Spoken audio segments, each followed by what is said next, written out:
हरे कृष्ण, राधे राधे दोस्तों, आप सभी का हमारे YouTube चैनल महाकाल कन्या पर हार्दिक स्वागत है। आज आप श्रवण करेंगे रविवार व्रत की विधि तथा रविवार व्रत की कथा का। यह व्रत सभी मनोकामनाओं की पूर्ति करने वाला है, मान सम्मान में वृद्धि तथा शत्रु श्रेय करने वाला है। प्रातः काल स्नान आदि से निवृत्त हो स्वच्छ वस्त्र धारण करे, पवित्र स्थान को लीपकर सूर्य देव की पूजा करें, शांत चित्त होकर परमात्मा का स्मरण करें, भोजन एक समय ही करें, तेल व नमक युक्त भोजन न ग्रहण करें, भोजन तथा फलहार सूर्य अस्त होने से पहले ही लेना चाहिए। यदि भोजन करने से पहले सूर्य छिप जाए तो दूसरे दिन सूर्य के उदय हो जाने पर अर्घ देने के बाद ही भोजन ग्रहण करें। व्रत के अंत में कथा सुननी चाहिए। आइए भक्तजनों, अब हम रविवार व्रत की कथा प्रारंभ करते हैं। एक बुढ़िया थी। वह प्रत्येक रविवार को सवेरे ही गोबर से घर लीप कर स्नान आदि कर भगवान की पूजा करती, फिर भोजन तैयार कर भगवान को भोग लगाकर स्वयं भोजन करती थी। श्री हरि की कृपा से उसका घर सभी प्रकार के सुख एवं धन धान्य से पूर्ण था। किसी प्रकार का विघ्न या दुख नहीं था। सब प्रकार से घर में आनंद रहता था। उसकी एक पड़ोसन, जिसकी गौ का गोबर वह बुढ़िया रोज लाया करती थी, उस बुढ़िया की संपत्ति से जलने लगी। यह विचार करने लगी कि वह वृद्धा सर्वदा मेरी गौ का गोबर ले जाती है, इसलिए अगले दिन से यह अपनी गौ को घर के भीतर बांधने लगी। वह रविवार का दिन था। बुढ़िया गाय का गोबर न मिलने के कारण अपना घर न लीप सकी। उस दिन उसने ना तो भोजन बनाया, ना भगवान को भोग लगाया और ना स्वयं भोजन किया। इस प्रकार उसने निराहार व्रत किया। रात्रि हो गई, वह भूखी ही सो गई।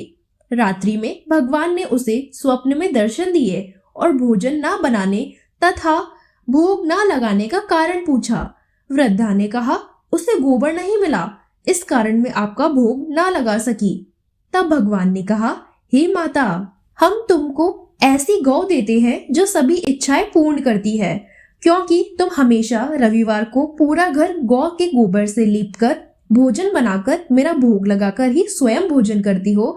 इससे मैं बहुत प्रसन्न हूँ। मैं निर्धन को धन, बांझ स्त्रियों को पुत्र देकर उनके दुखों को दूर करता हूँ तथा अंत समय में मोक्ष देता हूँ। स्वप्न में ऐसा वरदान देकर भगवान अंतर्ध्यान हो गए। प्रातः जब वृद्धा की आंखें खुली तो उसने देखा कि आंगन में एक अति सुंदर गौ और बछड़ा बंधे हुए हैं। गौ और बछड़े को देखकर वह वृद्धा अत्यंत प्रसन्न हुई और उनको घर के बाहर बांध दिया। वही उनके खाने के लिए चारा भी डाल दिया। जब उसकी पड़ोसन ने बुढ़िया के घर के बाहर एक अति सुंदर गौ और बछड़े को बांधा देखा तो द्वेष के कारण उसका हृदय जल उठा। जब उसने देखा कि गौ ने सोने का गोबर किया है तो वह चोरी से उस गौ का गोबर उठाकर ले गई और अपनी गौ का गोबर उसकी जगह पर रख गई। वह प्रतिदिन ऐसा करती। सीधी सादी बुढ़िया को उसकी इस चालाकी की खबर नहीं हुई। सर्वव्यापी ईश्वर ने सोचा कि चालाक पड़ोसन के कर्म से बुढ़िया ठगी जा रही है। एक दिन भगवान ने संध्या के समय अपनी माया से बड़े जोर की आंधी चला दी। बुढ़िया ने आंधी के भय से अपनी गौ को घर के भीतर बांध लिया। प्रातःकाल उठकर जब वृद्धा ने देखा कि गौ ने सोने का गोबर दिया है तो उसके आश्चर्य की सीमा ना रही। अब वह प्रतिदिन गौ को घर के भीतर बांधने लगी। पड़ोसन ने देखा कि बुढ़िया गौ को घर के भीतर बांधने लगी है और उसका सोने का गोबर उठाने का दांव नहीं चलता तो वह ईर्ष्या से जल उठी। अन्य कोई उपाय न देख पड़ोसन ने उस देश के राजा की सभा में जाकर शिकायत कर दी। महाराज, मेरे पड़ोस में एक वृद्धा के पास गौ है जो नित्य सोने का गोबर देती है। आप सोना प्राप्त कर उससे प्रजा का पालन करिए।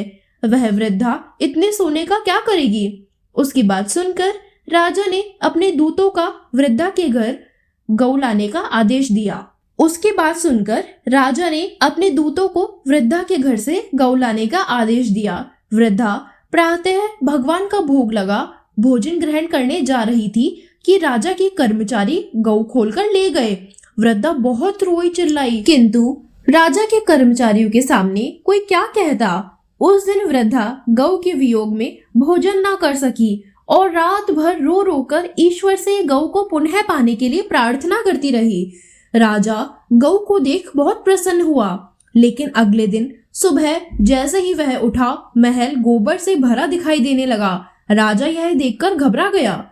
भगवान ने रात्रि में राजा को स्वप्न में कहा, हे राजा, गाय वृद्धा को लौटाने में ही तेरा भला है। उसके रविवार व्रत के करने से मैं प्रसन्न होकर मैंने यह गौ उसे दी थी। प्रातः होते ही राजा ने वृद्धा को महल में बुलाकर बहुत से धन के साथ सम्मान सहित गाय बछड़ा उसे लौटा दिया और अपने कार्य के लिए उसने क्षमा प्रार्थना की। इसके बाद राजा ने उसकी पड़ोसन को बुलाकर उचित दंड दिया। इतना करने के बाद राजा के महल से गंदगी दूर हुई। उसी दिन से राजा ने नगर निवासियों को आदेश दिया कि राज्य की समृद्धि और अपनी समस्त मनोकामनाओं की पूर्ति के लिए रविवार का व्रत करें।